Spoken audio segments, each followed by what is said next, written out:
The following audio recording has been designed for learning purposes only. Do not share, distribute, or provide any type of copies, or this audio lesson will not be made available to you. Good luck with today's lesson.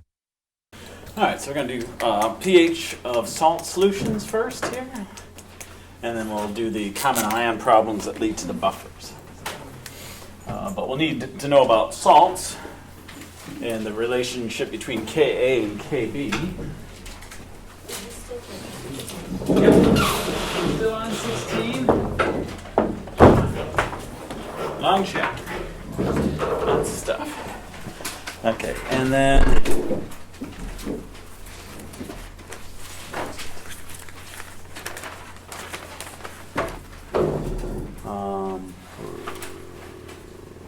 so this Ka for HF is 6.8 times 10 to the minus. Okay, so you see that we have a Ka for an acid, but we don't have the acid showing here. It's a salt. That should remind you, you got to do a little kind of trick to finish this one up.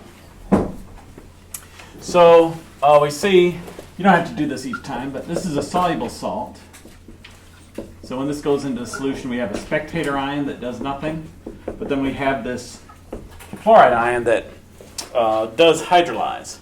So if you see this, you should know that the parents of this there's the parent base, which is sodium hydroxide, a strong base, and then a HF, which is a weak acid. So that's the parent. So a strong base and a weak acid as parents. So should the pH be 7, greater than 7, or less than 7? Just so we know where we're going. Oh, so let me write out the less. So this is a strong base, weak acid. So the strong base wins out. So it should be greater than 7. So that's what we know qualitatively. We know that's where we're heading. But what the actual pH is, we can calculate that. So what happens is that the fluoride ion reacts with water. That's the hydrolysis. To create the HF that it likes to be in. It likes to be in that weak acid form. And so much so that it's willing to strip away an H plus from the water to produce OH minus. All right, so is this a Ka or Kb expression? Should be able to tell from over this side. If it produces OH minus, is this Ka or Kb that we're looking at? B. Oh, we're not given Kb. We're given Ka, oddly. But that's because we're not dealing with the weak acid. We're dealing with its conjugate base. But there is a relationship. We do need to know what Kb is for this, to solve this. And once we do this, then it's minus x plus x plus x. We solve it.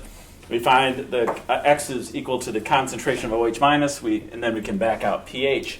But we need to know the relationship between Ka and Kb. All right, so let's look at it here. We have H plus water. And then we have, this produces H3O plus. And what else does it produce? Okay. So the Ka expression for HF, which we have the Ka up there, is this.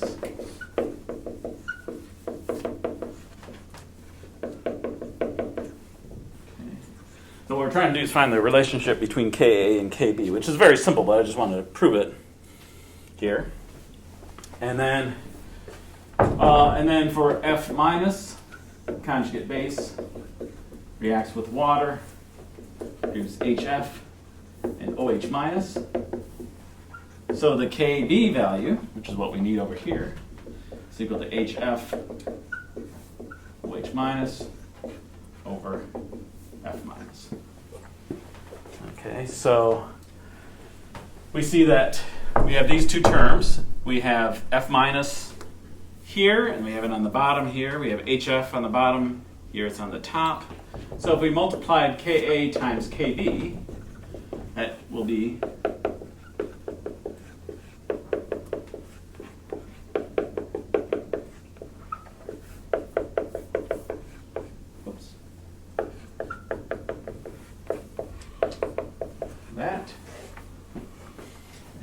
cancels. This cancels. No matter what the acid was, we could have used any acid. We should have made it HA, but I already started the problem. So Ka times Kb is equal to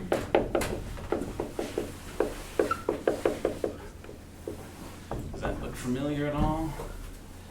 Should. The concentration of H3O plus times the concentration of OH minus. That's Ka or Kw, but that's K 10 to the minus 14. So Ka times Kb, and this has to be the acid and the conjugate base, or the base and the conjugate acid, but they have to be a conjugate pair. Those Ks multiplied together equal 10 to the minus 14. So in other words, that's Kw. So Kb that we have to do here, Kb is going to be equal to, let me write it, what's this? Kb is going to be Kw divided by Ka. Like that.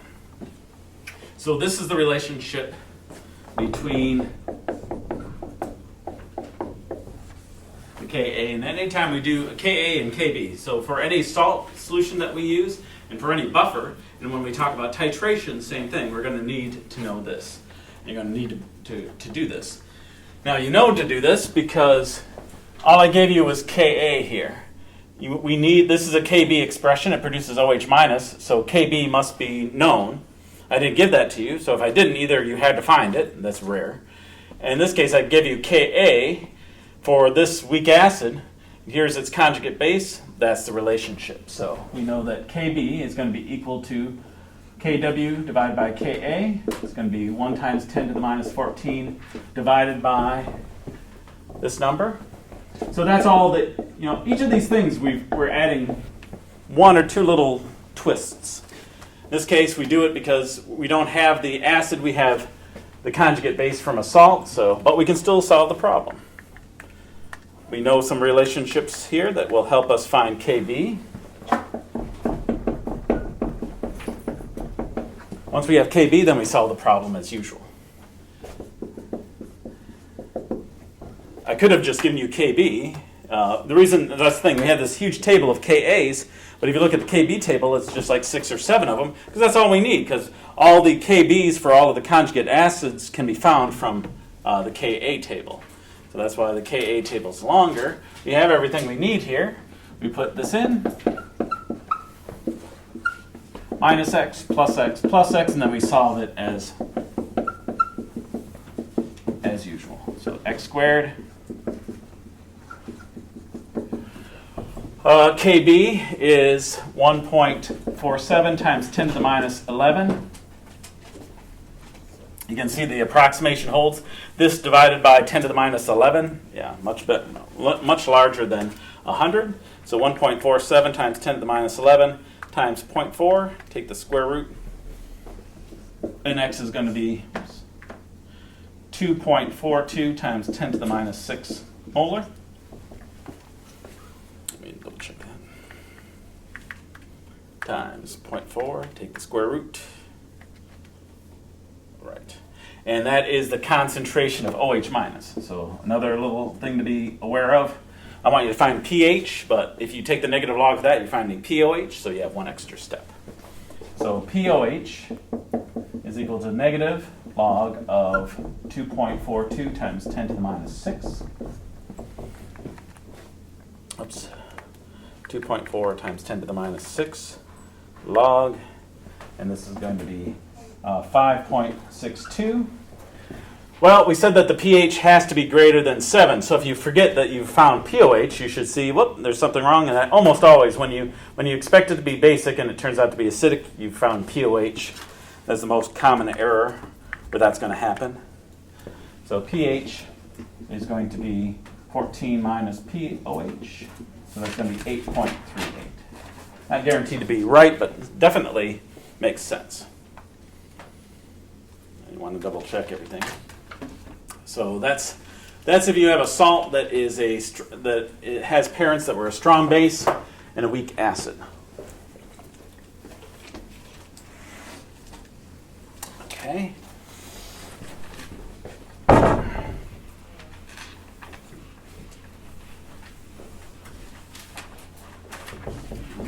KP.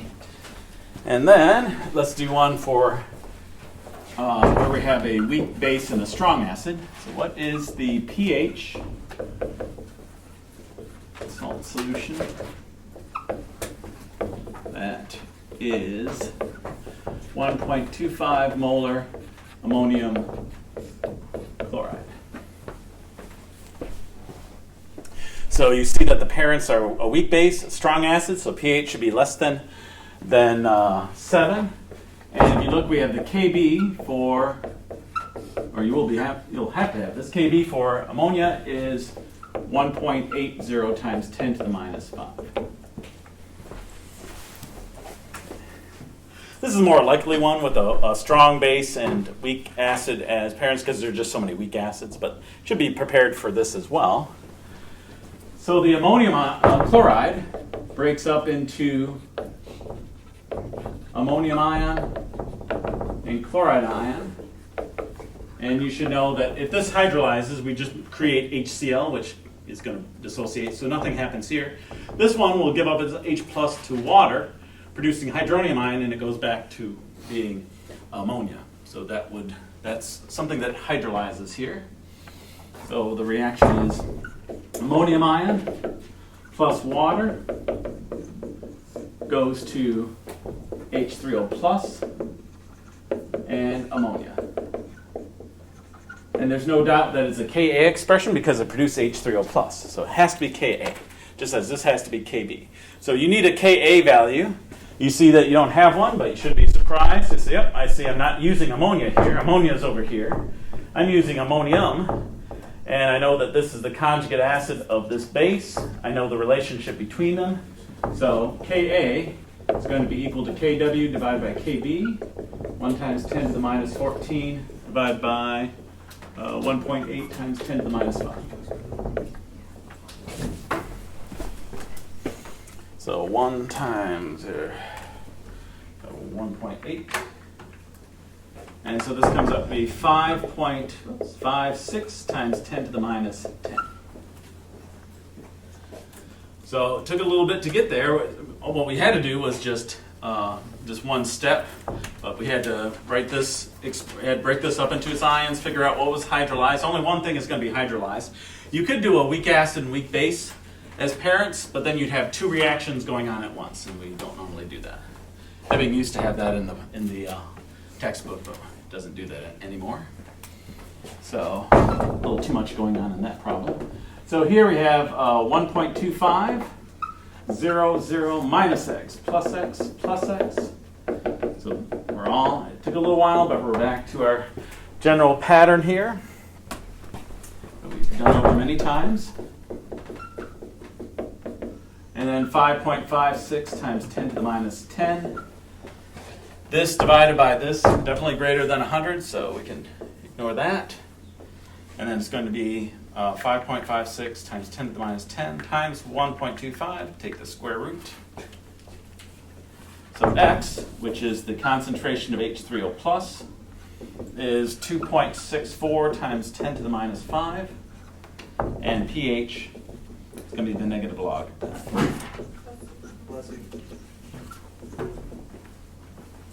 2.64 times 10 to the minus 5 log. So 4.58. Less than 7. Not guaranteed to be right. You want to double check, but certainly when I see that, that seems good. If it had come out to be 9.58, definitely wrong. But here, this is less than 7. It's an acid we're dealing with. We have a Ka expression that we're using here. Here's a Ka. So it has to be less than 7. I guess it could be 7, but that would just be a very dilute solution. Yeah. Can you go over how you got Ka again? So this is different than an acid or base as a salt. This guy is a spectator ion. It does nothing. So this one is going to react, but it's the conjugate acid of the base, so it's going to be acidic. So we need the Ka for this. What we were given is this. So what we're looking for is the Ka for what we do have. Now, if there's no relation between these, I just have to tell you this, but it turns out that there is a relationship between these two for the base and its conjugate acid. So if they're conjugate acid pairs, then the Ka times the Kb must be equal to Kw. So that's always true. So same thing here. We had the Ka for the acid, but we weren't given the acid. We were given the conjugate base, but since it's a conjugate base and it hydrolyzes with water, it produces OH minus, so we needed the Kb for this. So we just use this expression. So if you're dealing with a salt, you're going to be using that equation. And the thing that will stop you from using this is this value. You might be tempted to just put this value here, but you should see this is for a Ka, and the only time it can be used is if there's an H3O plus on this side. If there's no H3O plus on this side, then it's a Kb expression. It's OH minus. We're not given Ka, so we must use Kb. So there's going to be that relationship. So that's the thing, is these problems are going to be mixed up on the exam, so you want to look at each and be able to tell what you need to do. For this one, you look at it, you see that's not an acid, it's not a base, it's a salt. And I give you the Ka for something that isn't available here, then it must be something you turn it into to be useful, and that's going to be this expression. And we're going to use this a few more times with the buffers as well. Okay, so that's a salt solution problem. And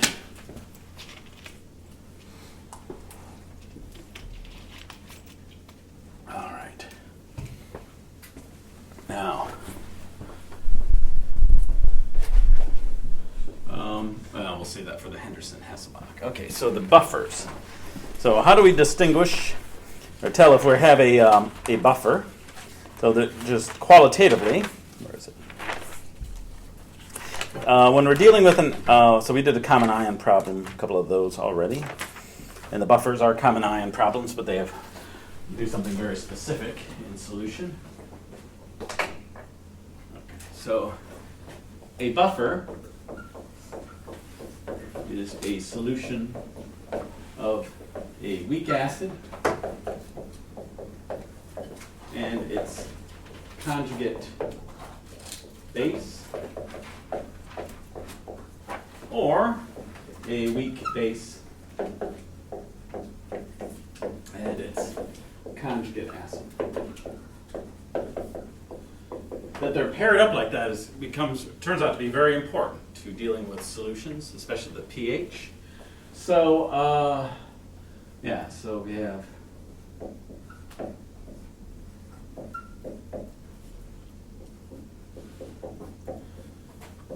we use a slash to indicate a buffer if it's a true buffer. Well, we have to determine if this is. You can write either just the acid and its conjugate base, as is, or you can show how the conjugate base came into solution, putting the sodium there. This could be lithium, it could be any spectator ion. So, would you call this a buffer, according to our definition? It's certainly an acid and its conjugate base. An acid conjugate base. Yeah, well, we're assuming that it is. And usually, if you wanted to be really specific, you could do this. You could say,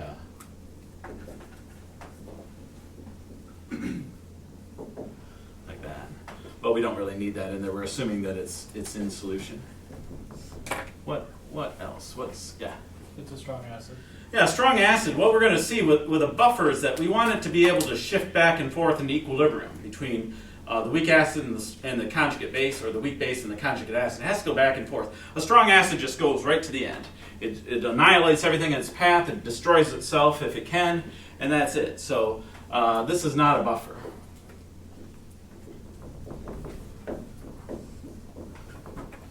So if we had something like this,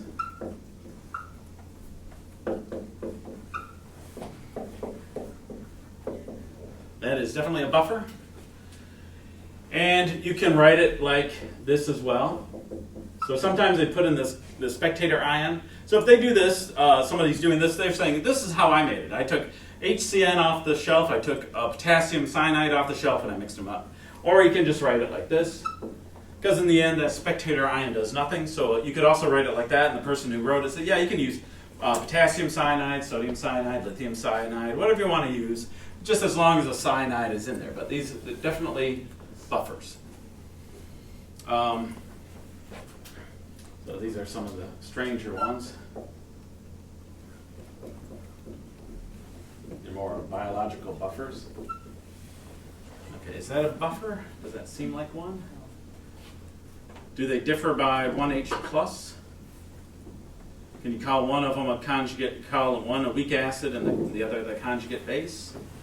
This one would be the weak acid, and then this would be the conjugate base. So definitely a buffer. It's actually one that we find in cells. We have a lot of, because of the DNA with the phosphate up and down the edges of it, there's lots of this stuff present in our systems. But what about this one?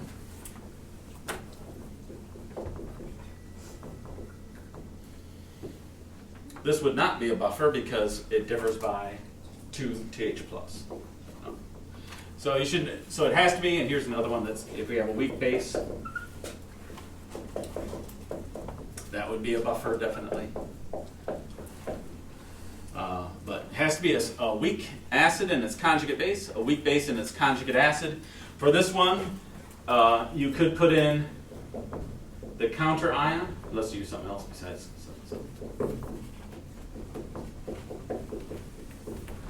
Usually you don't, because it just adds to how the complexity here. But if you looked at it, you can see they differ by an H plus. So this is definitely a buffer. And this is what you take off the shelf. If you were making a buffer, you'd get the lithium dihydrogen phosphate, the lithium monohydrogen phosphate, mix them in whatever amounts you want, and you have yourself a buffer. So you should be able to look at the pairs. And this slash, this forward slash is used, or backslash, I guess, is used to as a shorthand way of doing it. And like I had before, you could certainly, if you wanted to make sure everybody knows how to make it right away, you could do this, make it even more messy. But you can put in the concentrations right into the list. So that would be the full thing. Well, normally you put in the buffer and then you can read about it later. Okay, so you should be able to distinguish between a buffer and something that's not a buffer. And what is special about a buffer? That's what it consists of, so what's the deal?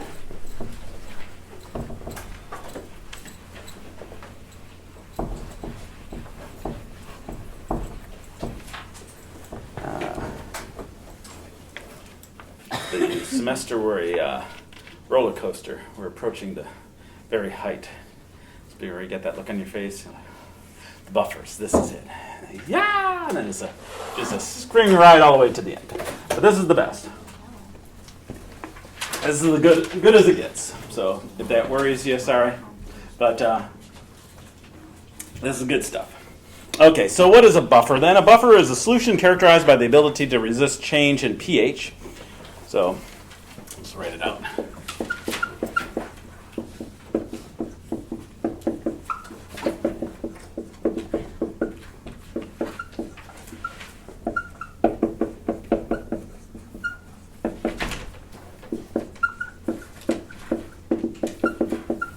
Say strong acid, or they just say acid.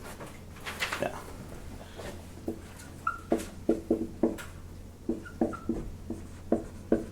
Okay, so it's a solution that resists change, and in pH. And pH is changed by adding an acid or a base. So a buffer is there to prevent the pH from changing very much. I never can remember what the number is, but for blood, it's like slightly basic, right? And the pH in your blood, it doesn't have to change very much before it just out and out kills you. But you have so many buffers, including those ones I did over there with the phosphates, hydrogen phosphates, that keeps your pH from changing. But all you have to do is, drink a small amount of, a large amount of water, eat something that's acidic, eat something that's basic. That goes into your body. How does your blood cope with these changes? It's through buffers. So that pH cannot change very much, and the buffers prevent it from happening. So we're going to, experiment 5 is today. Experiment 7 is for buffers. And what you're going to do is you're going to create a buffer, and you're going to add acid and base to it, strong acid and strong base, and you're going to add the same strong acid and base amounts to water. And you're going to see that the pH changes by orders of magnitude more with the water. So the buffer does its job. Now, how does it do that? So if we have a buffer like that,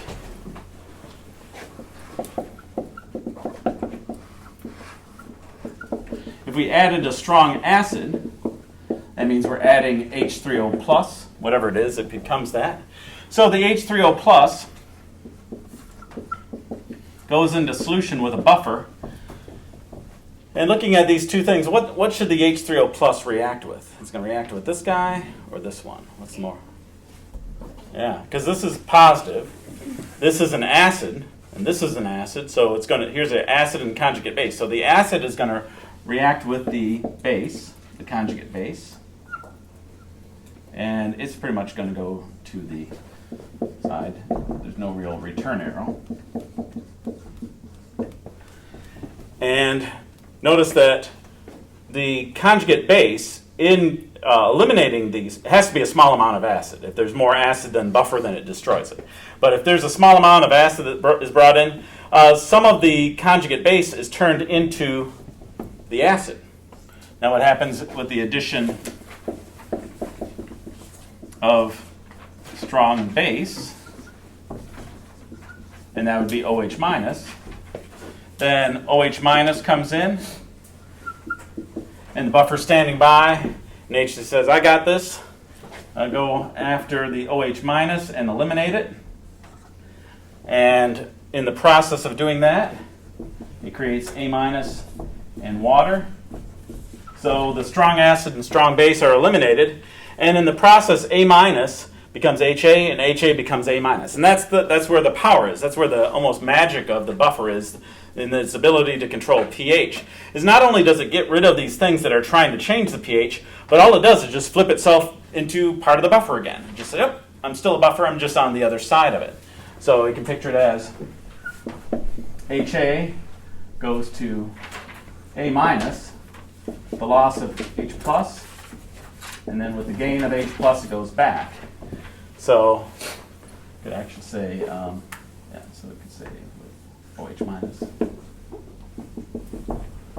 So if you add a base, the weak acid is changed to conjugate base. You add the acid, the conjugate base is changed into the weak acid. So back and forth it goes. So it's an equilibrium, and it is something that can prevent the pH from changing by a tremendous amount.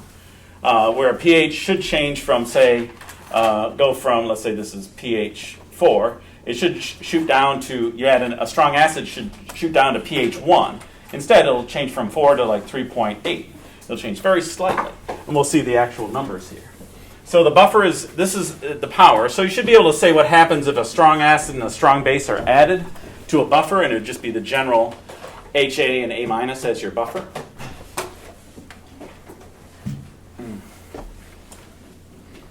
What else do we have here? That's quality. Oh, yeah. Okay. And then there's a thing called the buffer capacity.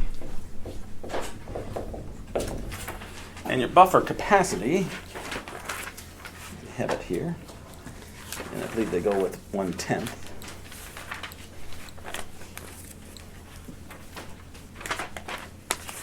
I think they do.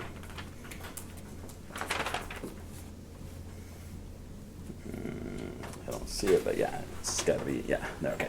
So the buffer capacity, the range, let's say the pH range in which a buffer is effective.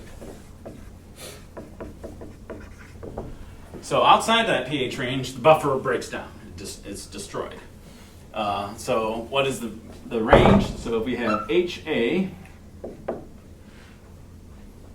oops, we'll call it, yeah, no, it's not.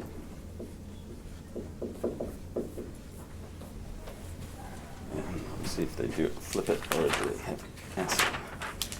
Base, yeah, base on top. So we have this, And this we could just consider base over acid. Make it easier to look at. But I mean the acid and the conjugate base, or the base and the conjugate acid.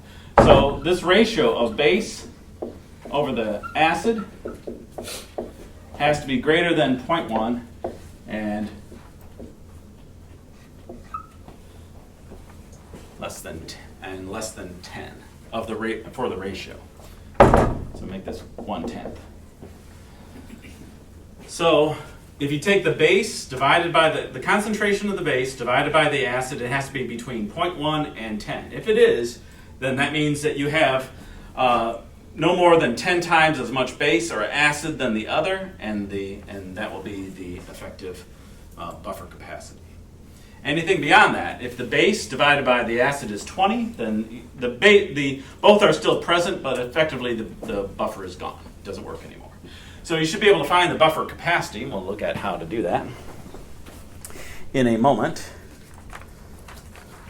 Actually, we can do that now. Okay. So the Henderson-Hasselbalch equation we can use when we do these buffers. And I'm going to derive it here.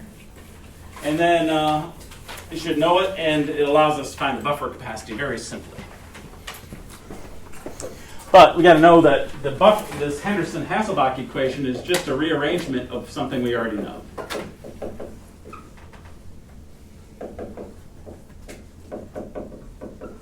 Write it like this. What we want to do is find the pH of this. So what we do is you multiply by HA on both sides, divide by A minus on both sides. Just put it like that.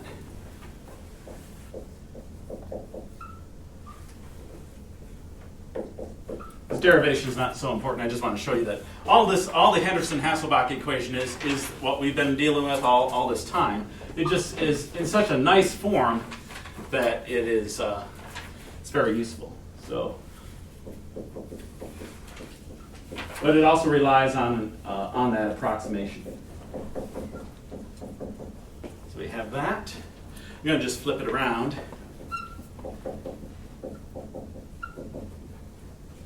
And I'm going to put it like this. So these are multiplied together. I just changed and then just shifted them over to the side just so we have the form that we want. And then I'm going to take the negative log of both sides.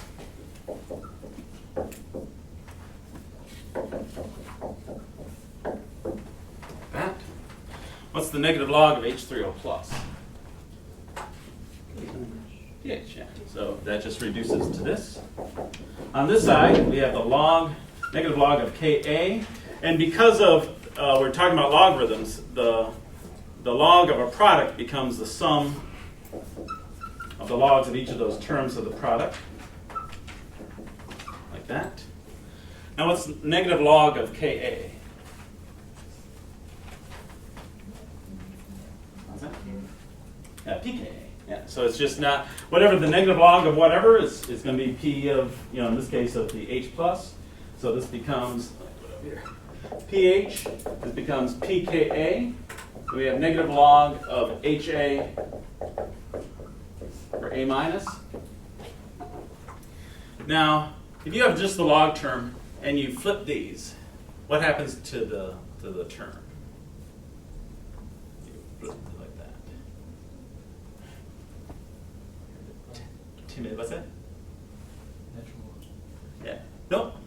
No, but you can do it with natural log too. If you take the reciprocal here, that changes the sign of the log. So this is fine as is, and some books have this, but Ebbing never likes to have a negative sign in there. I guess he just doesn't like it. So if you flip this, the acid and the base, this becomes positive.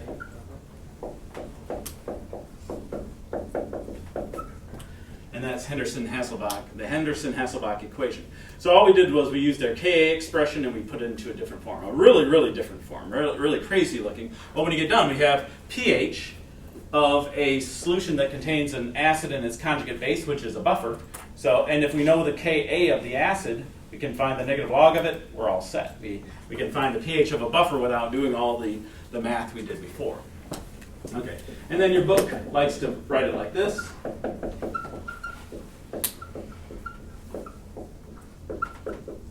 Part of it is that it's just easier to look at, but also we have this as the base, but we could certainly have this as ammonia and this as NH4 plus. So that wouldn't really fit the bill for this. We just call this A minus because we're thinking this is the actual acid rather than the conjugate acid. But this takes care of everything. So this is our equation. So you need to know this equation.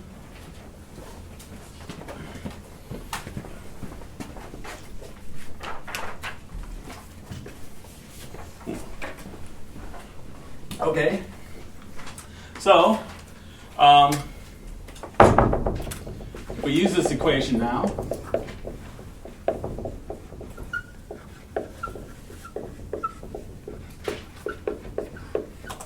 So without knowing the pKa, let's just plug in these values here.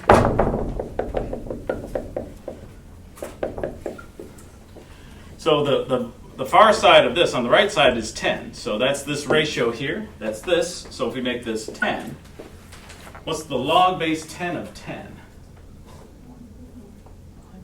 No, 1. So it's going to be pH is going to be pKa plus 1. And then that's the one side of it. And then we have pH. pH is equal to pKa plus the log of this is 1 over 10, or that's 10 to the minus 1. And that's going to be pKa minus 1. So that delimits the buffer capacity. So if you know the Ka, take the negative log of it, you know your pKa, add 1 to it, that's the one side, negative 1 to it, and that's your buffer capacity. So it's actually fairly quick and simple. So I don't have anything up here. So a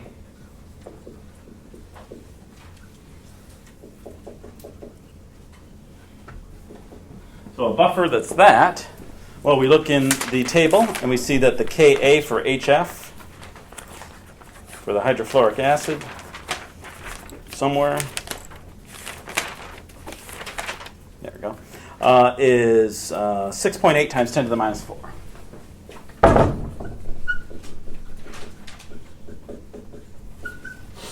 .8 times 10 to the minus 4. So, and I say,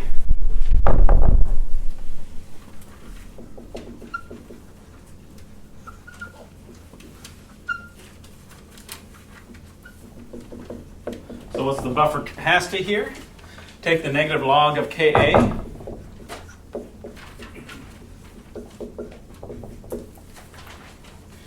.8, and this comes up to be 3.17.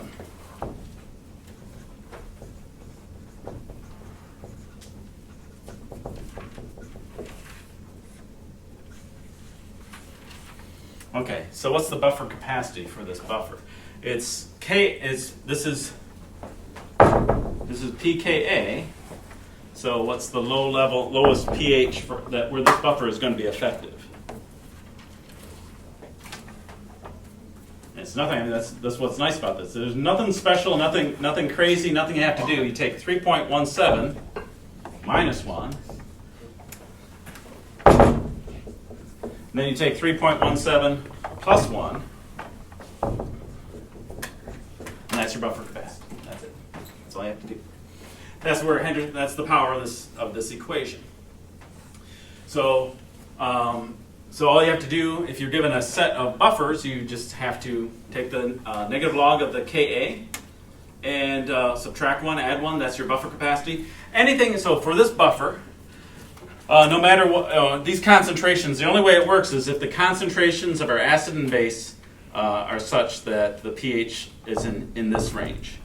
Anything lower than this pH or above it means that we have not enough base, not enough acid, and it just doesn't function as a buffer. So in that range, it works effectively. Because the way that it works is that this equilibrium, this can shift back and forth. If you don't have enough of either of these, then you can't complete the equilibrium.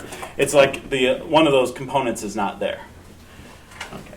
So what's nice about it is if you want to make up a buffer that has a certain pH range, all you have to do is figure out,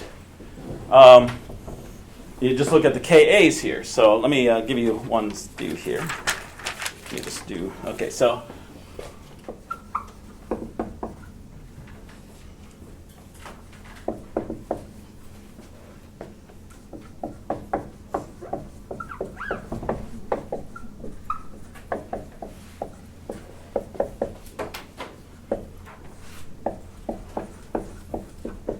this is a good problem for the exam because it makes you find the buffer capacity here.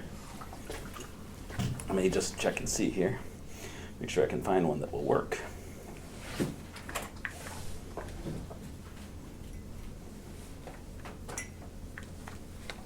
That one won't work. Okay, hold on. Okay. Okay, yeah.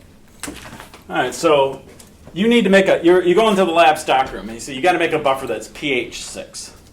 And so you look and here's what's available on the shelves.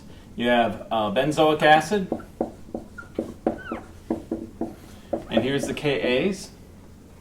So you have 6.3 times 10 to the minus 5.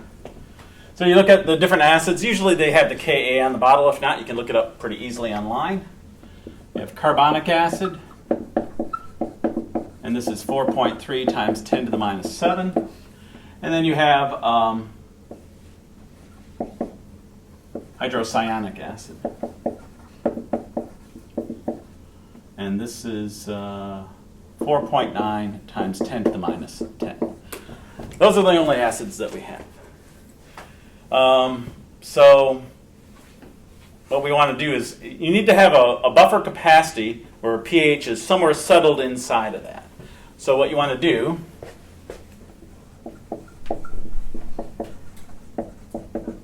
so first let me do we'll do pKa and then do the buffer capacity. That's going to be the pKa minus 1, the pKa plus 1. So we do this out, 6.3. Hopefully I did this right. So this is 4.2. So your buffer capacity is from 3.2 to 5.2. 4.3 times 10 to the minus 7. And is 6.37. So it goes from 5.37 to 7.37. And then 4.9. And the buffer will be 3.9, so it'll be 8.31 to 10.31. Okay, so which buffer is going to work for you to make pH 6? Yeah, this is the only one that's going to work. This is a diprotic acid, but the second deprotonation is, I think, pretty minuscule. Yeah, 10 to the minus 11th, so that won't have any real effect. So this would be the only one that would work. But if you want a different pH range, you just find the acid, and as long as it's in that range here, and this is 6 is right there, pretty close to the middle, so that's actually fairly, it's going to be a good buffer. So, and I shouldn't say this, the most effective buffer will have the concentration of the acid equal to the concentration of the base. So if you can, what you want is have a buffer that having those two equal to each other will be put you in the range that you want to be in. Sometimes that won't work out. Sometimes you have to add a little bit more acid or base to shift it so that it'll fit where you want it to be. So like this one, this is 6.37. That's a little bit too basic. So you probably have to put in a little bit more acid than the base to get it to 6, but it's probably going to be an effective buffer. But so I could ask, what is the most effective buffer? That's one where acid and base are equal to each other, which leads to something we'll see for the titrations. Getting a little messy. Okay, let's do it here. And we'll need this for our lab, not this lab, but I guess next week. Oops, it's going to be base on top. There's a lot of stuff we can do here, so just little things about this. This is very important, though.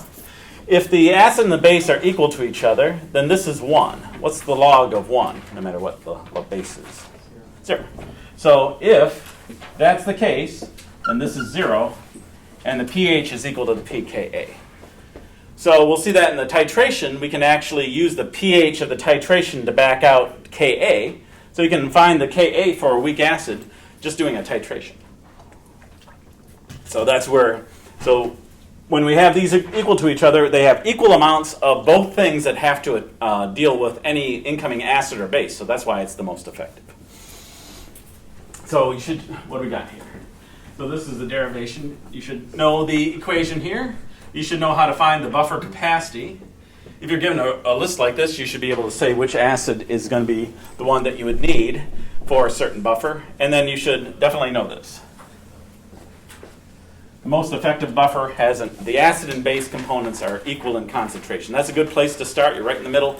It's not often you can do that because like this, that's close. This would be where the pKa is equal to pH. So if acid and base for the carbonic acid were equal, we'd end up with a pH that's 6.37. A little bit high for what we said that we wanted.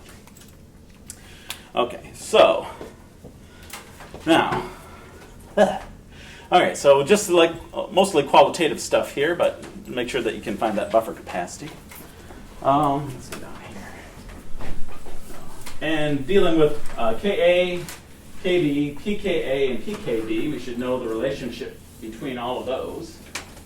That does come up every so often if you want to shift back and forth between acids and bases. And so Ka times Kb is equal to Kw, which is 1.00 times 10 to the minus 14. Well, I won't do the derivation, but if you take the negative log of both sides there, what you will find, actually just negative log of this minus the log of this, that's going to be pKa plus pKb is equal to 14. So it's very similar to the H3O plus times the OH minus concentrations equals 10 to the minus 14, and pH plus POH is equal to 14. So that's the importance of water. The acid and bases are dissolved in water, and water allows us to go back and forth between the acid and the base freely. So you should know this. So if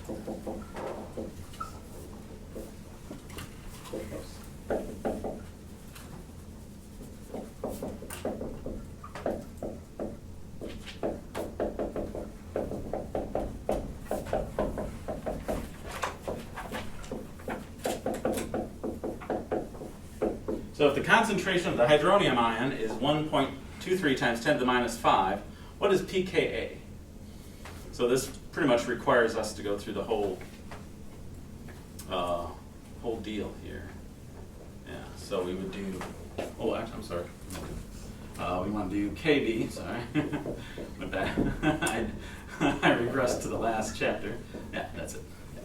That's what we want. That's what we have up on the board. Okay, so if a solution has a Kb that's 1.23 times 10 to the minus 5, what is pKa? I think that's what I wanted, yes. And that's actually almost exactly what I have here. Okay, so, yeah, so we want to be able to go between these. What I had up there with the OH minus, we already did that, where we connected all four of those terms.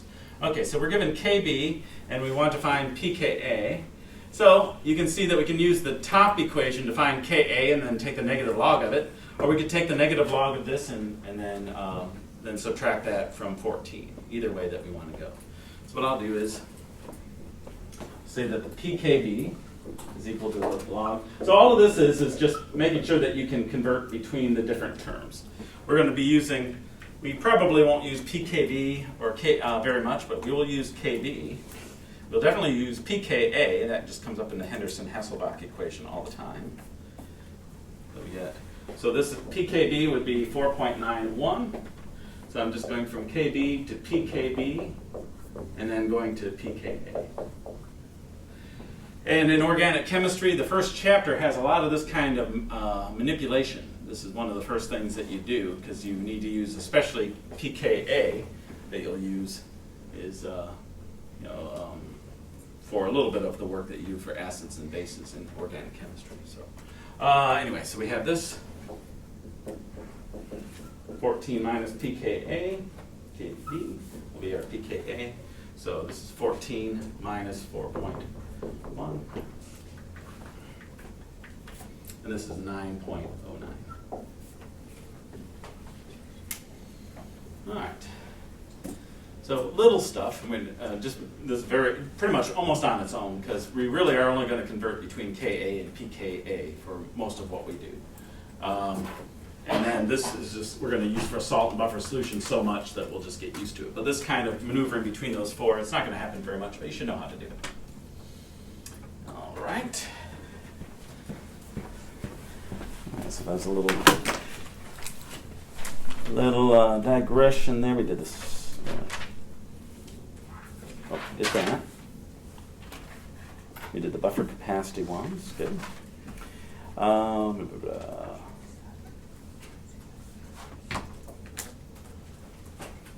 Yeah, this one is, okay, from the exam guide 19. That's very specific. I was doing some general stuff, so let's do that. So it doesn't throw you off. What I have there, I say, well, if you add a very particular strong acid and to your base, to this buffer, what happens? So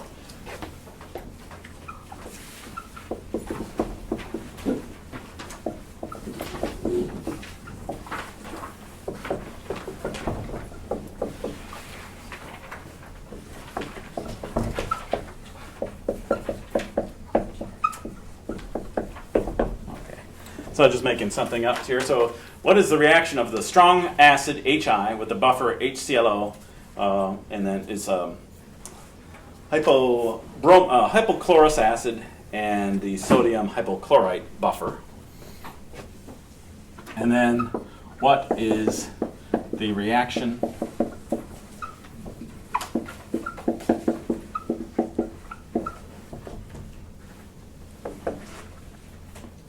the buffer, because we're pointing out exactly what it is. So this would work. I already did this where I said the acid was H3O+, but it was just any acid. Here in the book, in the exam guide, I probably took this from the book. Okay, so you have this HI sitting there in solution, and it has those to deal with. Now remember that this sodium is just a spectator ion, so this is really what we're dealing with, those two things. So I'm being very specific here. If you look back in your notes, you'll see that I did a very general one, HA and A-. But here we have a particular buffer and a very particular acid. If you don't know what the acid is, you just say H3O+. But since we know, let's just put it in as is. Then we'd say that the ClO- will react with it. No return arrow. This is a strong acid. Strong acids and strong bases go to completion. This becomes HClO and I-.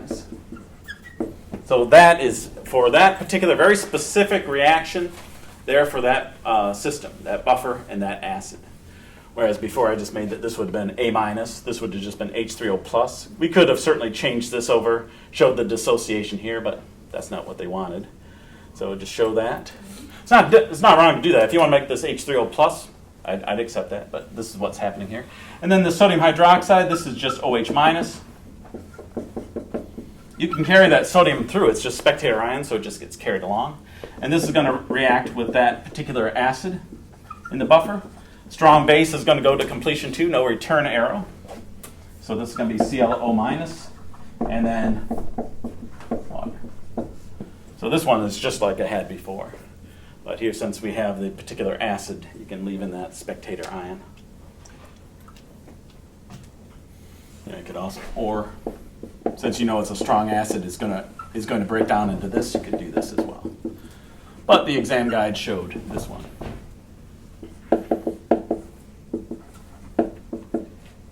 And this would be water. And if I gave you this and you wrote this one, perfectly fine, no problem. But just in the book, the exam guide was showing that, so I must have found that in the book somewhere. And then this one, if you wanted to, you could certainly do this. Absolutely nothing wrong with that. Just you got that sodium ion that's doing nothing. You can drag that through if you want as well. I'll write that as the second equation. So that might be one of the many problems with dealing with buffers, is that there's so much going on here. You can have 2 semesters of buffer chemistry. that you can deal with in grad school. And that's analytical chemistry. Analytical chemistry, you do all this stuff and you do it like to the 10th degree. I just found it fascinating. We do buffers that had, that were, these buffers, they were kind of like triple buffers. You had this.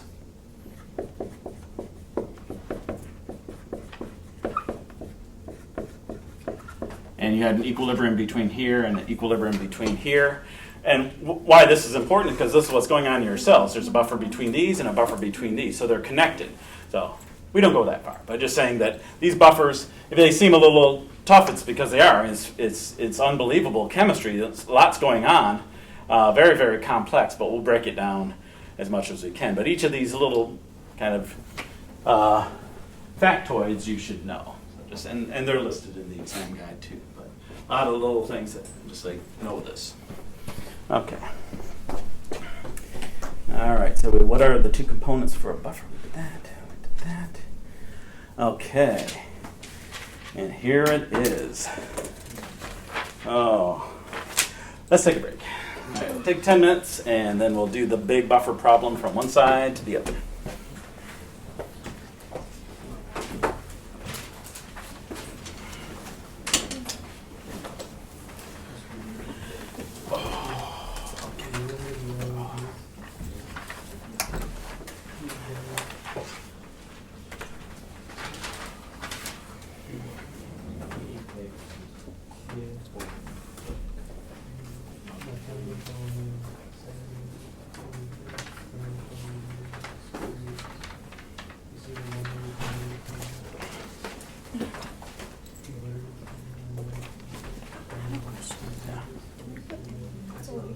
Nope, it's just a number.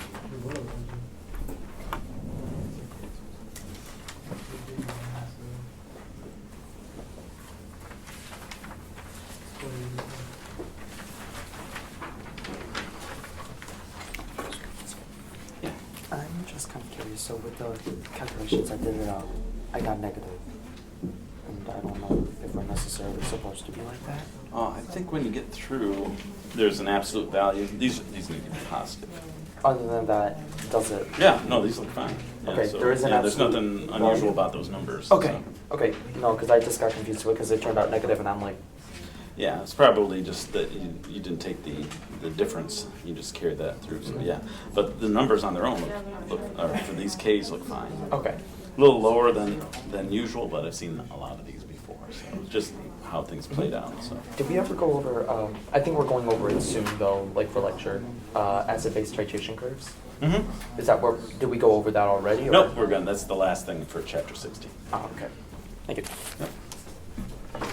So we'll have them down for next week when we're going to need them.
All right, so you should check your lab.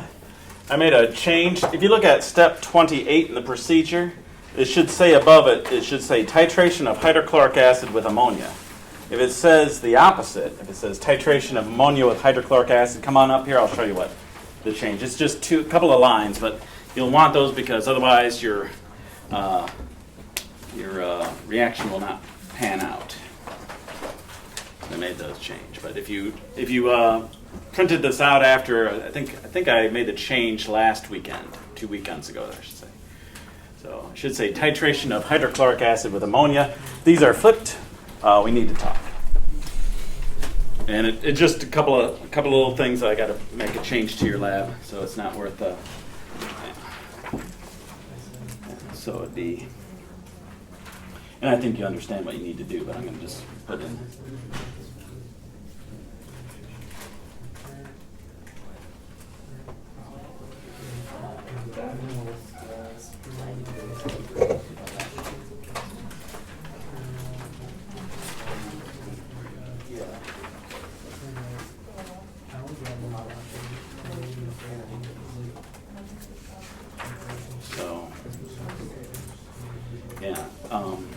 So we're always going to have the NaOH for the first 3 titrations, NaOH in the BRAT.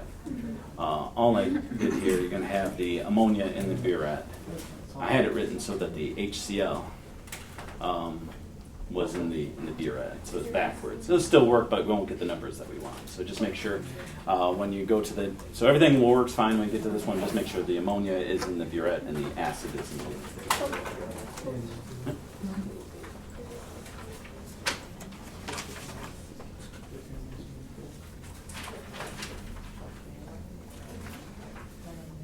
Yes, just make sure I got everything.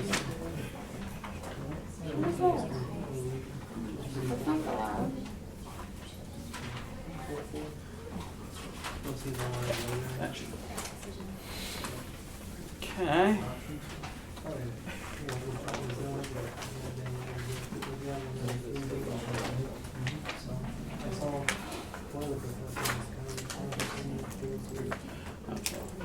Get some more water.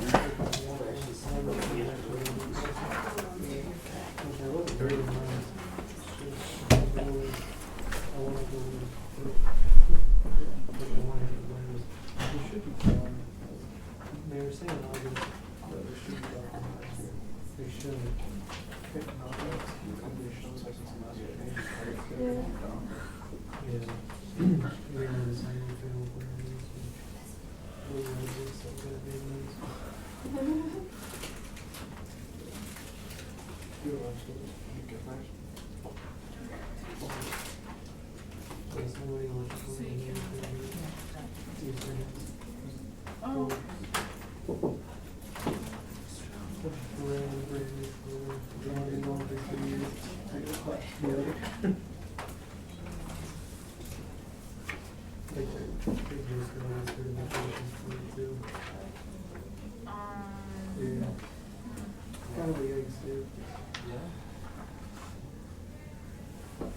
How did you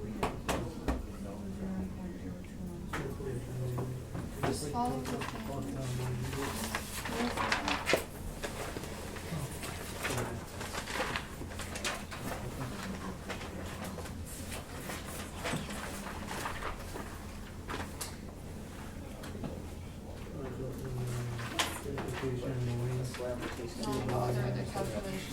okay, I didn't pull it up. Oh, yeah, well, 'cause I don't know. Cause I just, whatever it says out. How it's going. If they didn't want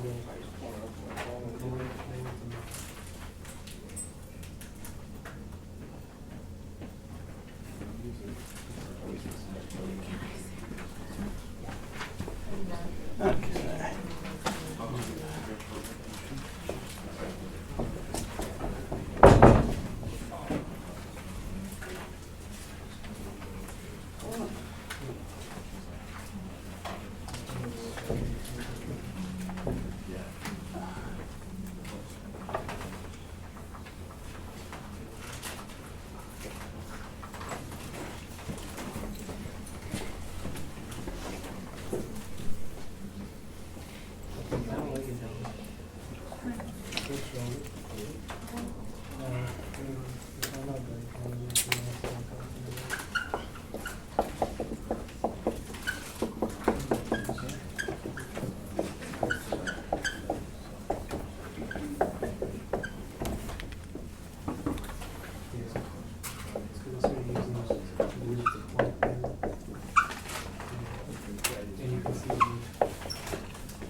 Okay. So this is where the buffer is already made. And you're just putting in the values and finding the pH. But what we're going to be doing that takes a little bit more effort is where you're mixing the buffer, like you do in the lab. You're going to take a certain volume of your acid, certain volume of your base, mix them, so they're both going to be diluted at the same time. So we have to learn their new concentrations, and then we're going to solve the problem. Okay, so, but here we're assuming that the buffer's already made. We know those concentrations are correct, and then we're going to just solve for it. Now, there's two ways to do this. You can do the older way that we've already learned. This is a common ion problem. I did one of these. Or you can use the Henderson-Hasselbalch equation. Either one's fine. I used to only do this, and I'd mention the Henderson-Hasselbalch at the end, but it is very, very easy to use. So that's why I mentioned it earlier. So we have 1.25, 0.8, 0, minus x, plus x, plus x. This is a common ion problem, so we have something on the right side here, which makes it easier. The approximation holds. And we always assume the approximation holds. The only reason the derivation of the Henderson-Hasselbalch equation worked was that the approximation held. We're assuming that these x's didn't have any part to play, so we eliminated them. So we have x. So if you want to, this is 4.9. So if you want to get rid of these x's, you have to make sure the approximation holds, and you can see that it does in a big way. But also, if you want to use the Henderson-Hasselbalch equation, the approximation has to hold. I should mention that.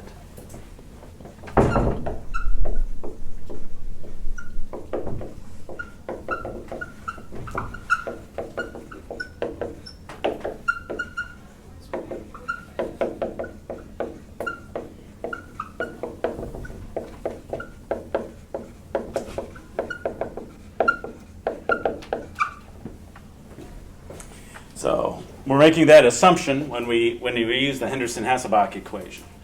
All right, so the approximation definitely works here. So this is going to be 4.9 times 10 to the minus 10 times 1.25 divided by 0.8. So x, which is the concentration of H3O plus, is equal to 7.65. I'm going to keep one extra digit here, because we're dealing, for the Henderson-Hasselbalch equation, we're dealing with logarithms, and that can throw us off. As far as the answer, you might find the answer is so far off from what you expect because of that, so I'm going to keep an extra digit there. All right, and then, so then we take the negative log. So pH is 9.12. That's doing it this way. But we can certainly use the Henderson-Hasselbalch equation because we have an acid and we have a base. So this can be considered just a common ion problem, or we can consider it a buffer problem. Either way, it works out. Means the same thing in this instance. Oops. pKa plus the log of the base over the acid. Like so. Okay, so for this one, we'll have to take the pKa, so that's going to be the negative log of this number. 4.9 times 10 to the minus 10 log, so this is going to be 9.31. Looks like, yeah. Okay, so it's going to be 9.31 plus the log of the base. So what concentration goes up here? Make sure that you're picking the right numbers here. It's going to be 1.25 or 0.8. 0.8 What's that? that one, the 0.8 plus 6. Oh, yeah, but we don't count the x. Yeah, because the Henderson-Hasselbalch, we assume, just like we do here, that it doesn't count. So, yep, you're right. So it's 0.8. And then this is 1.2. And you can put the molars in here, but you can see that they're going to cancel. So 0.8 divided by 1.5. And then take the log. So this is going to be 9.31 minus 0.19.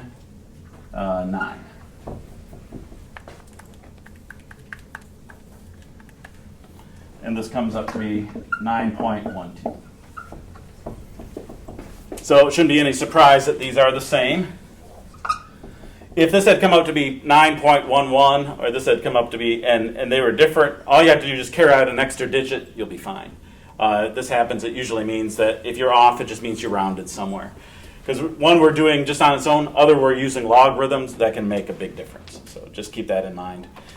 Just carry out an extra, that's why I carried this one out, that got us here, so took care of the problem that I figured might happen.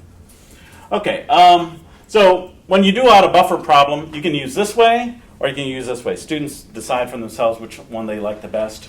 Some students, I see that. This, you can see this takes a little bit longer, but you've done it so often already. You're probably on the board, you've probably done this at least 10, 12 times now. So students like this, but this one will give you the same answer. Okay, so this is where we know these already. But what we're going to do next is we're going to make the buffer, find the pH, and then we're going to add a strong base and a strong acid. On the exam, I'm going to give you one or the other. You won't have to find both of them, but I'm going to do both of them out. So we're creating the buffer, then we're going to take some of the buffer and add a strong acid to it, see what happens to the pH.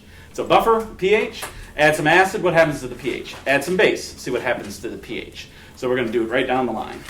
Okay, so we got to do, so everyone's good with this? This is where we already knew everything. When we have to solve it for the pH of the buffer, we're going to have to deal with the dilutions when we're making them up ourselves. Okay.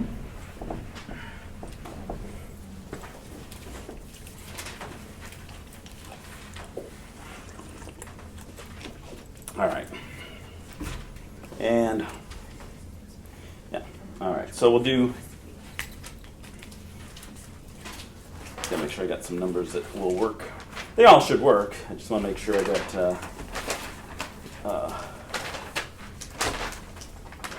I don't want to underdo, we'll see. Okay, so let's just make something up here. So, okay. Make, let's see. What is the pH of a buffer made by mixing 60 mils, 60 molar, ask what we're dealing with here. We're dealing with, where did that one? Oh, nitrous acid, that's good. So mixing 60 mils of 0.2 molar nitric acid and 40 mils of 1.5 molar, I'm going to make this 2.2 molar sodium nitrite. I made the numbers a little bit different because sometimes I end up, because I pick some really nice numbers here, you end up with, they're just perfect. You end up with just perfect numbers, and it's kind of makes you think, oh, that's how it's going to be on the exam. All I have to do is change a few things around. We have some numbers that don't come up to be exactly 1 and 7 and 10. So I've just mixed those up a little bit. No big deal. Ka for nitrous acid is, I thought it was on here. There it's 4.50 times 10 to the minus 4. Okay, let me check one thing here.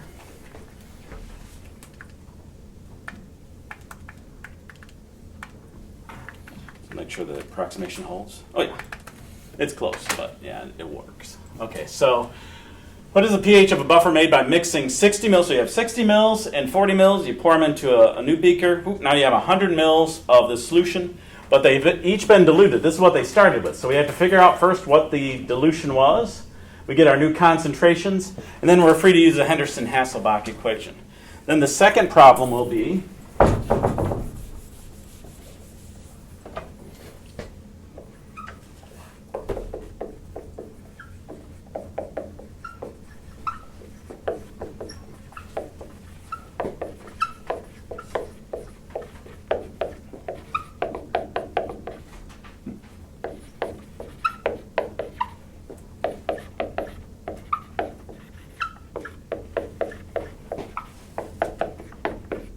so what is the pH when 90 mils of the buffer is mixed with 10 mils of 0.1 molar HCl? And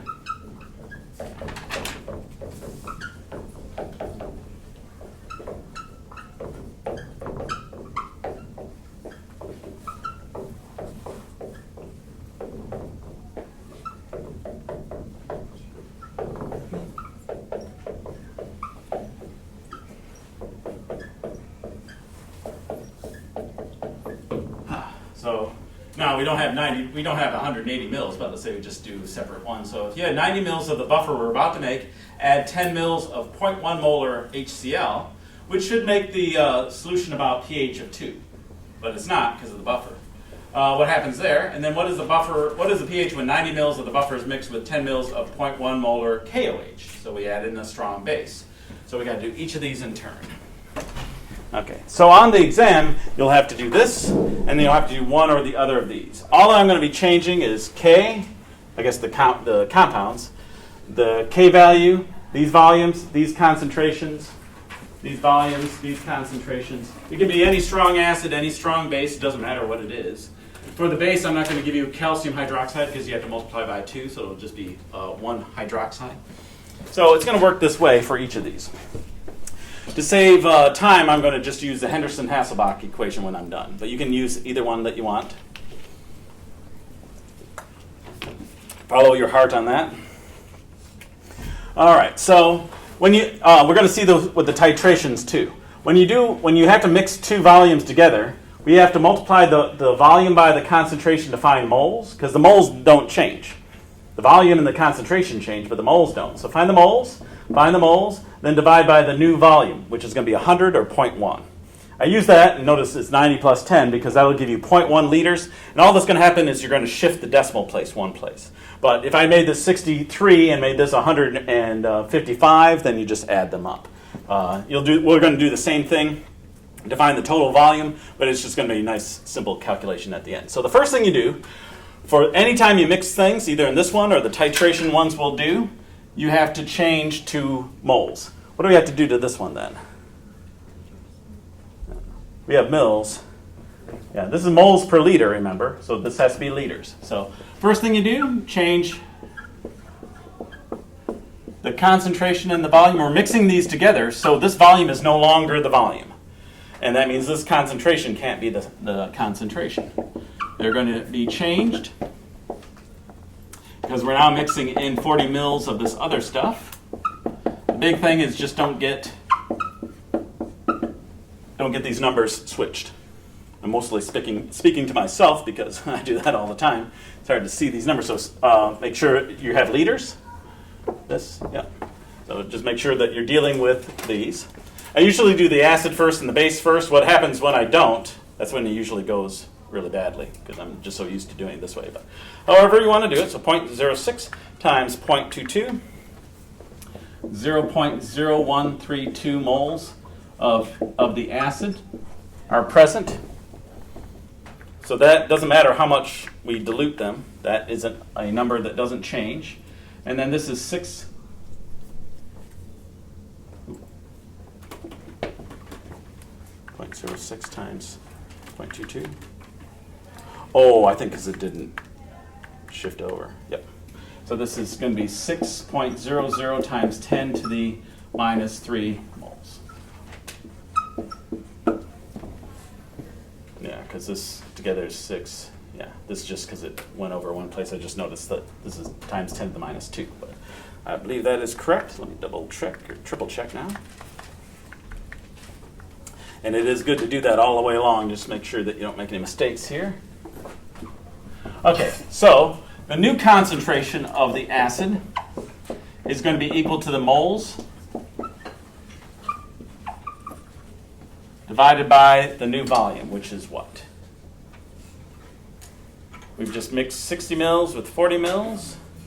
So the new volume, that's going to be 100 mils, and that's going to be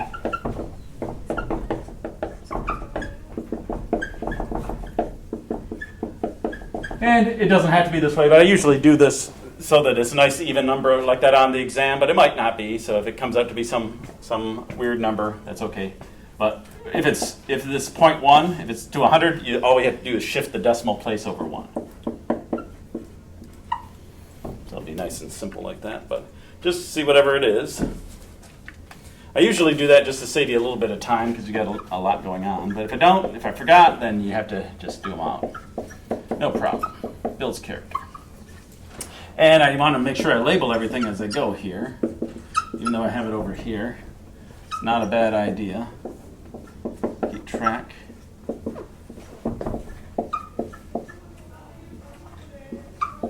Okay. And I'm going to double check everything here. Make sure it works the same way it did 6 months ago. Yep, it does. Okay. So we have our concentrations. Here's our acid. Here's our base. If we do pKa up here,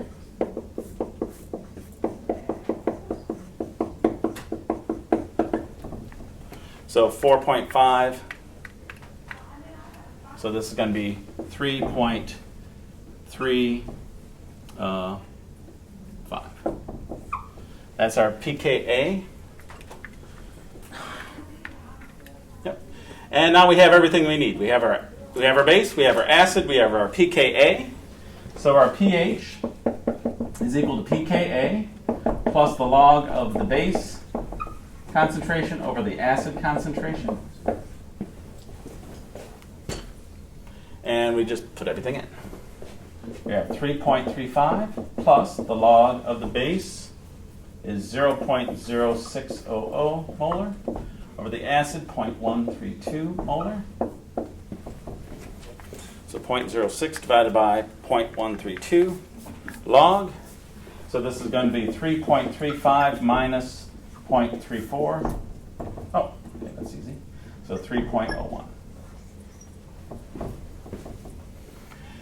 So buffers aren't magic. We added. Actually, we're not to that part. Forget about that. I was going to say that this is lower. I thought because we add the acid, but it will drop when we add the acid, but not a lot. So if you add any acid at all, the pH is going to drop. If we add any base at all, it will go up. It's just not going to go up a lot. So that's our pH of our buffer. So that's the first step. So you have to find this. Is what you'll have to do. Mix them up. So you'll have to take the moles, divide by the concentration, and then find your pKa and do this. And you're free to do it by the minus x plus x plus x version. It'll work just fine. You'll end up with the same thing. It's just a common ion problem then. But yeah, I would pick one way and stick with that. This is a good way to go because you know how to do the other ones pretty well. Getting the Henderson-Hasselbalch equation in your head so it becomes natural is not a bad idea. Okay, so now we have our buffer. We know what the concentrations are. I'm going to put these here. This will help me find them when we do this next part. And I want to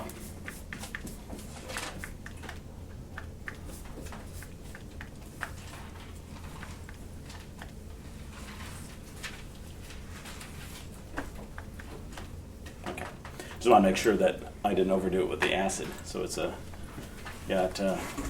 never want to do that.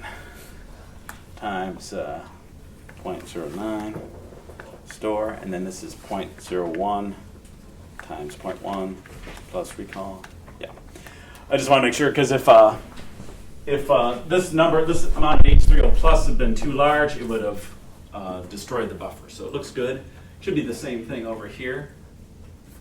Because it'll be so that should work out fine. Just double checking some stuff. Okay. When you make these things up off the top of your head, you got to be careful. Okay, so now we're going to mix in. We have our buffer, 90 mils and 10 mils of 0.1 molar HCl mixing together. So we're going to have to do the same thing we just did. If you mix anything, here or with the titrations, you always have to do this. You have to find the moles, and then once you have the moles of the stuff you're dealing with, we have a couple of one reaction to do, and then we're going to divide by the new volume. So here's how this one is played out. We're going to take 0.9 liters, because we have 90 mils of the buffer. So we have, these are the concentrations that are present in the buffer. So 90 mils, or 0.09 liters, times 0.32. So this is going to tell us the moles of acid that are present in that 90 mils. We know the concentration of the base. We know that we have 90 mils of the buffer, so this will give us the moles of the base. But we've mixed it in with 10 mils of the acid, so we have to do that one as well.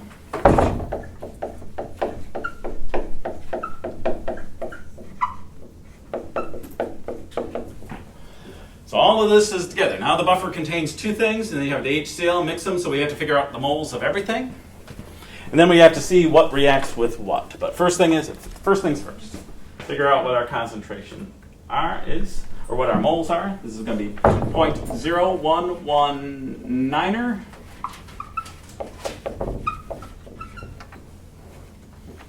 0.09 times 0.06. And this is going to be 5.4 times 10 to the minus 3 moles of NO2 minus. And then this is going to be 0.001, I guess we'll make it 1.00 times 10 to the minus 3 moles of HCl. Okay. So everyone understands why we just did that? You're mixing these two, you have your buffer, so we just made it in the first, you got your bottle of it, you have 90 mils of it, you have your 10 mils of the acid. You're mixing it together, stirring it up, and we need, this is going to be reacting with the buffer, so we need to know how many moles we have, not the concentration. That, since we've mixed them together, they've been diluted, might as well find out, this is the number of these things that we're actually dealing with. So this is what's in our new mixture, before anything happens. Okay, now this is a strong acid. What's it going to react with? Which one of these here? I think this strong acid is going to react with the weak acid or the conjugate base. And it's going to be the base, so these guys are going to work together. But here's the kicker. When this reacts with this, as we saw with the earlier reactions we did for buffers, when this reacts with this, we're going to use some of this up, but we're also going to be producing some of this. So we have to keep track of both of those things. But once that's done, once all of this has been used up, we'll have lost some of this, we'll have gained some of this, and then we divide by the new volume. Okay, so here's the reaction that occurs. This is why I did that one out, where you had the specific acid plus no return arrow. The strong acid just is what we want, is all the strong acid to be used up. That's going to produce HNO2 and water. So once you have your buffer, that one we do, then here we have the moles, and we have to figure out what happened. The strong acid reacted with the conjugate base.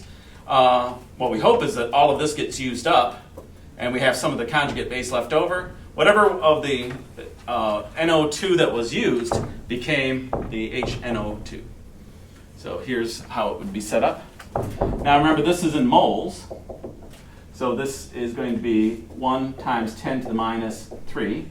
This is going to be 5.40 times 10 to the minus 3 moles.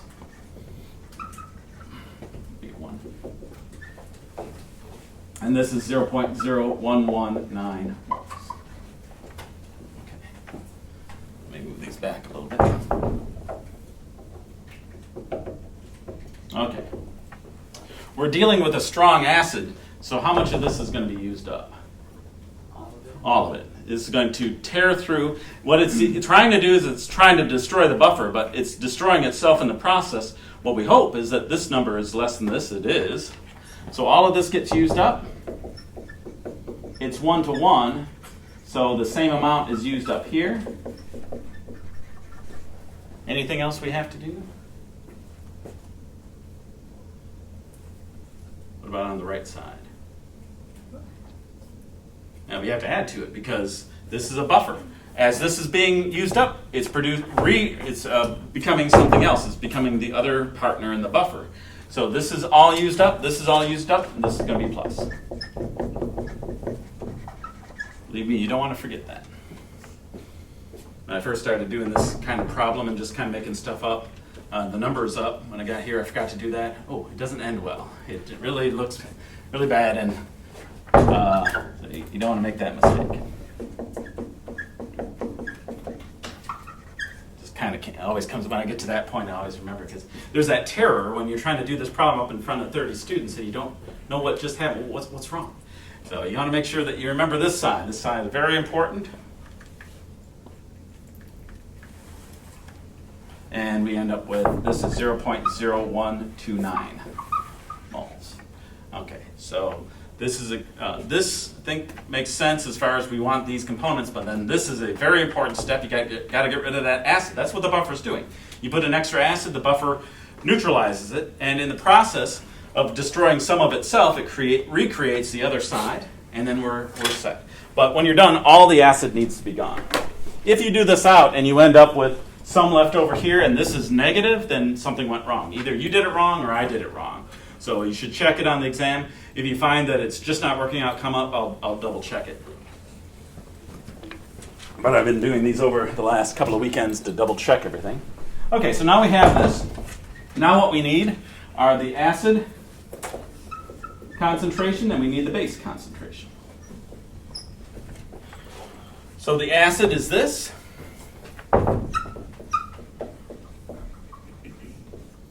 And then we divide by the new volume, and that's going to be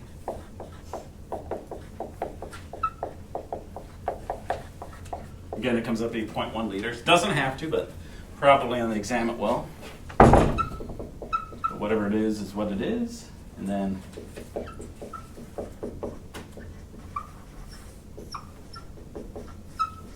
so this comes up to be 0.129, and this comes up to be 0.044 molar. Let me double check that.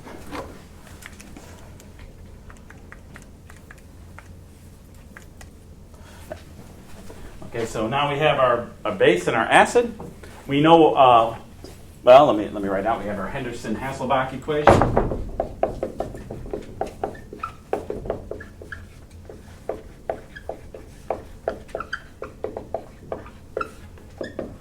The pKa is the same system, so the pKa is the same. It's 3.35 plus the log. The base is going to be, where's the base? Oh, right there. It's going to be 0.0440 molar over 0.129 molar. So 0.044 divided by 0.129. And it's going to be 3.5 plus, I think that's right. Oh, okay. Let's see. And then it's going to be minus 0.47. So 3.35 minus 0.47, and this comes up to be 2.88.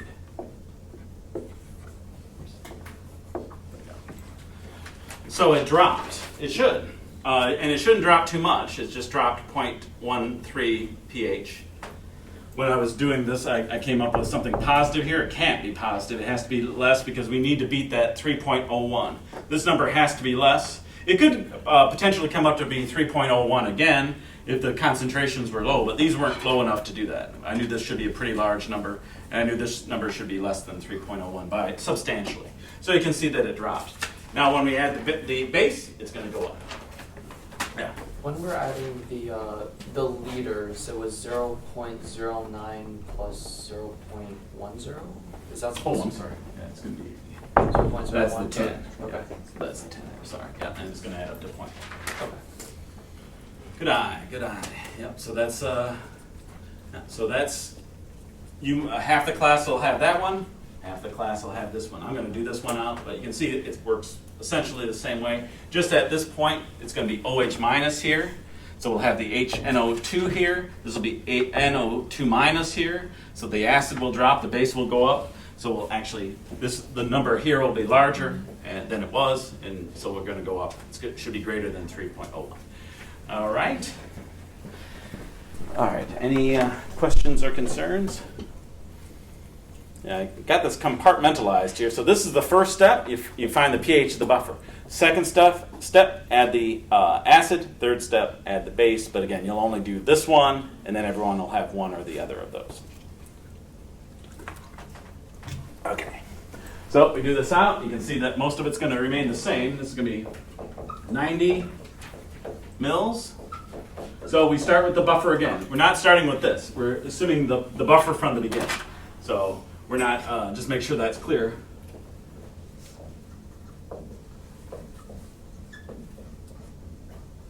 Because this is still a buffer, but we're not taking this buffer and going here. We're starting from the back, from the start there. Because on the exam, you're not going to have these two to do. You only have one of them. So make sure that's clear. But you can see the top here is the same, so I'm just going to do everything the same here.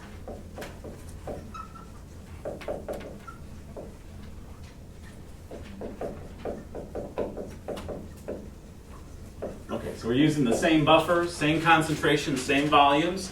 So everything should be the same here. And then the last part is 10 mils, or 0.01 liters of 0.1 molar OH minus. So this is going to be 1 times 10 to the minus 3 moles of OH minus this time, rather than the HCl. Okay. So the OH minus will react with, this time, with the acid. We're going to eat up some of the acid. But that's going to produce more base. So don't forget the right side of this.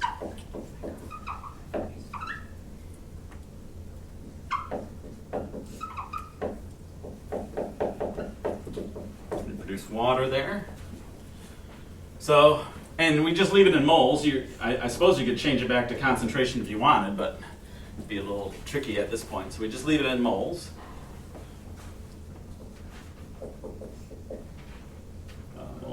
And then we have 0.0119 moles. And this is 5.4 times 10 to the minus 3 moles. Minus, the same amount. And then plus 1 times 10 to the minus 3. So that's 0.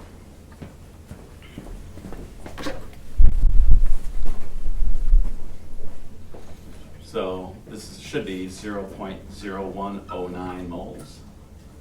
And this should be 6.4 times 10 to the minus 3 moles. And it should be, but I'm going to double check it anyway. And then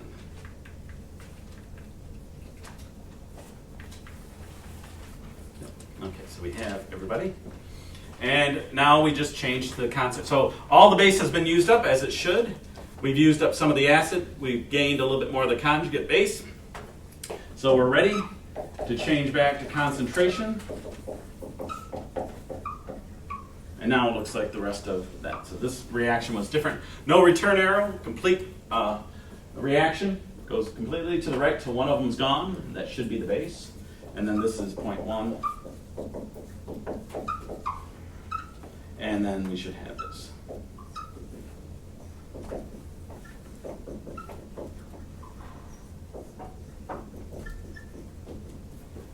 And this would be 0.04.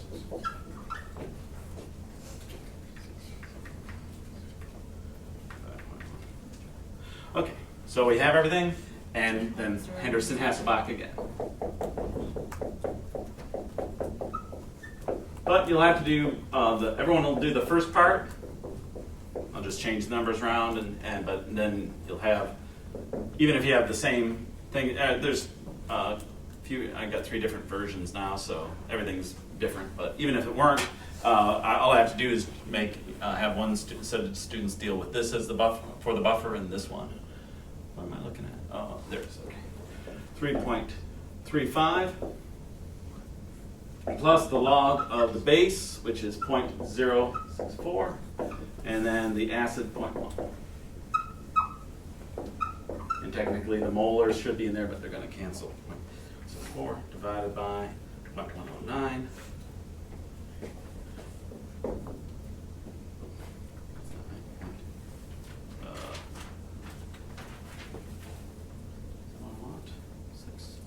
So 0.06 divided by 0.109 log. Oh, okay. Again, I got negative 0.9. That can't be. It has to be. It has to be higher than that one. So this is going to be 3.35 minus 0.23, and this comes up to 3.12. So this one has to be higher than the acid one. It also has to be higher than what we started with which is 3.01. So whichever one you do, your value, if it's with the acid, it should be lower than your buffer pH, and if it's the base, it should be greater than the pH of the buffer. Yes.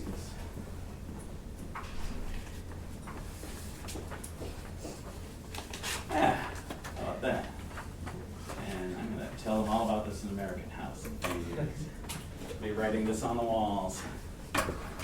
Walls of the cafeteria. I have to say, though, they have quite the food. Every time we stop by there, it's good. See my mother-in-law? Okay, anyway, I'm looking forward to that. Okay, well, I think we're good. I want to talk about the lab real quick. I've been going a little bit slower to make sure I got everything, so we have to do the titrations. We'll do those on Wednesday. Yeah, I think we're fine. And then we'll have to go right into 17. Doing the titrations right now. That wouldn't be good for anybody, including me. This is quite something. Titrations aren't too bad. We don't cover every type of titration, but there's a lot going on there. So let's stop here. Let me just talk about the lab real quick. Okay, so when we do these titrations, everyone's good. You can take a picture if you want. I need the board for this part. So let's just talk about these. You're going to have 4 solutions: NaOH, HCl, acetic acid, and ammonia. And what you're going to do today, all you're doing today is figuring out what concentrations are present. And there's different unknowns of them. So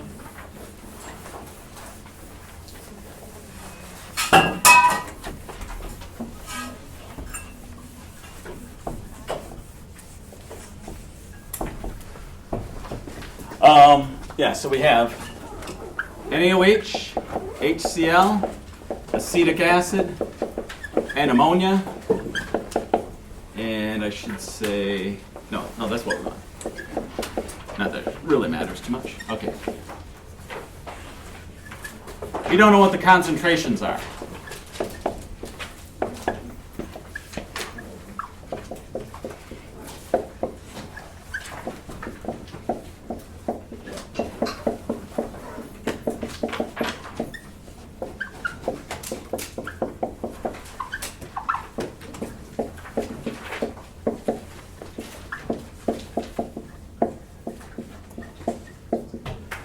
You're making up your solutions that you're going to be using for the next 2 weeks. So once you made up your solutions, they're yours. You're going to label them. Just get labeling tape, put your name on them, and then you're going to put all 4 bottles behind the whiteboard. And then next week you'll come and get them. You'll use those. When you're done, put them back. And then the 2 weeks from now you'll get them again. Or wait a minute. So do we have time? No, it'll be after spring break. Well, the third time we're in the buffers, you're going to come back, get your solutions, and do that again. Okay. So So we got to figure out what's in here. So how we do that.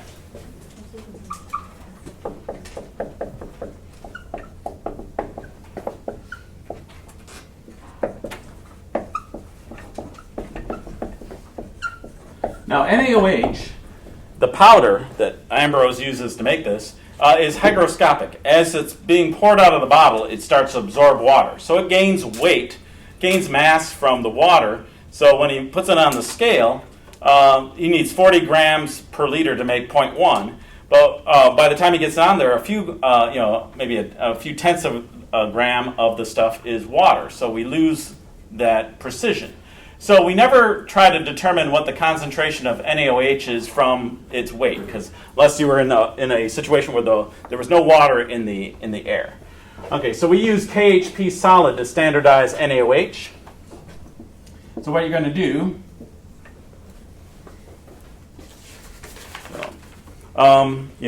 the demo is going to be up to show you the ring stand, burette clamp, burette. How many people have done titrations before? That 1170 we did that? Okay, good. So you have a basic idea of what we need to do. Okay, and then you're going to put the sodium hydroxide is going to go into the burette, and that's going to go in for the next for 3 of the titrations. Then ammonia for the 4th. So obtain was okay. Say weigh out.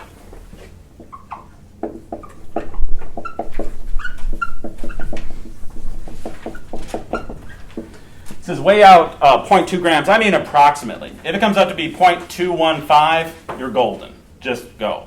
Again, students, I always forget, and I see someone who's just sitting there, and you can see they're counting little flecks of the potassium, and rightly so. They think they need to get to 0.2, but I can just say this plus or minus 0.2 grams or what would be 0.02 grams. That's fine. Even if you went to 0.3, all it is so that you don't use up too much of your sodium hydroxide. Okay, so the KHP goes in here, and then you have your water. And you want to make sure that the KHP powder is as mixed in as possible. You might have a few little almost translucent crystals left over, but you want to make sure that it's mostly in there. And then you'll have your indicator.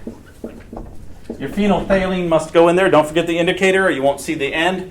And then you're going to be putting in a stir bar. And then you're going to have it on a stir plate. And then the burette's going to be above it. So you're going to do each of the titrations 3 times. Once you do a couple of them, you're going to fly with this. So, and that's why I want you to get really good at this. So add 20 mils of distilled water, 4 drops of indicator. If it's 3 drops or 5 drops or 9 drops, it's okay, but 4 drops is good. Swirl them up. And then you're going to put in the sodium hydroxide until it turns pink and it stays pink. As you pour in the stuff, you're going to get that pink cloud. It's going to disappear, and then you're going to start again and keep going until what you want is to get the lightest color possible. If it turns out to be more purple than this ink, that's okay. It's like bright neon. Usually that means even then you've only gone over by a half a mil. That's why you're doing 3 of them. So if one of them is way out of line, you get 20 mils that you've added, and then 35. You can throw out one of them. Okay, so we're using the KHP to standardize the NaOH, then the NaOH to standardize HCl. So in place of the KHP, you're going to use 10 mils of HCl. You're going to do everything the same, and then you're going to use the NaOH to standardize the acetic acid. So you're going to do everything the same except in place of the HCl, you'll have the acetic acid. And the last thing is you're going to use the ammonia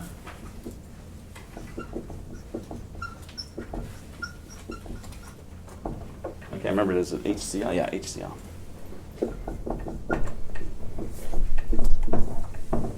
So the last one, you're going to take ammonia, and that's going into the burette. The reason why we want the base in the burette, because you already had sodium hydroxide in it. If you switch acids and bases, it can be a little messy. Okay, and you can have reactions in there. So the ammonia is titrating the HCl, but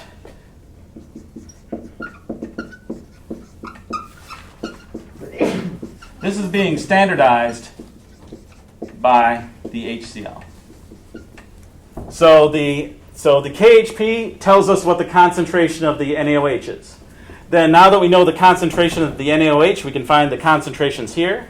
At this point, we know the concentration of this. We titrate this with the ammonia because it's just easier to put the ammonia in the burette, but the ammonia is going to be the thing that's standardized.